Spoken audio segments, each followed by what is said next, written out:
Bak pahlawan, Nono juara dunia matematika disambut meriah warga dengan tarian adat. Caesar Archangel's Hendrik Meotunai atau Nono, juara sempoa dunia di ajang International Abacus World Competition 2022, tiba di kampung halamannya Burayan, Kecamatan Amarasi Selatan, Kabupaten Kupang, Nusa Tenggara Timur.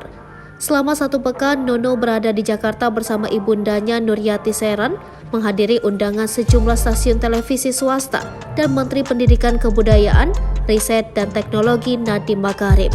Saat tiba di Kupang, Nono disambut Wakil Gubernur NTT Joseph Naisoy dan Wakil Bupati Kupang Jerry Manafe. Kedua pejabat itu kemudian mengantar Nono ke kampung halamannya yang berjarak puluhan kilometer dari kota Kupang.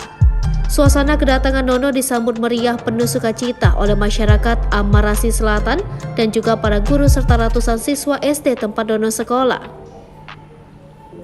Selain disambut tarian adat, Nono juga digendong dan diarak menuju rumahnya yang terletak di Kelurahan Burayan RT 8 RW 2 Kecamatan Amarasi Selatan.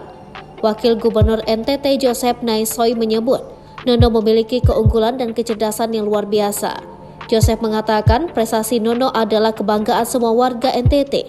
Masyarakat dan Pemprov NTT sudah sepatutnya memberikan apresiasi kepada Nono. Prestasi Nono pun, kata Joseph, bisa menjadi motivasi bagi anak-anak lain, baik di Provinsi NTT maupun di seluruh Indonesia. Menurut Joseph, Provinsi NTT ini punya banyak anak-anak cerdas lain, sehingga harus diberikan wadah atau kesempatan seperti Nono. Tentunya semua pihak harus saling mendukung dengan semangat kolaboratif. Joseph berharap Nono tetap dibimbing dengan baik ke depannya agar terus mengembangkan kemampuannya. Sebelumnya, Nono menerima penghargaan juara 1 kompetisi matematika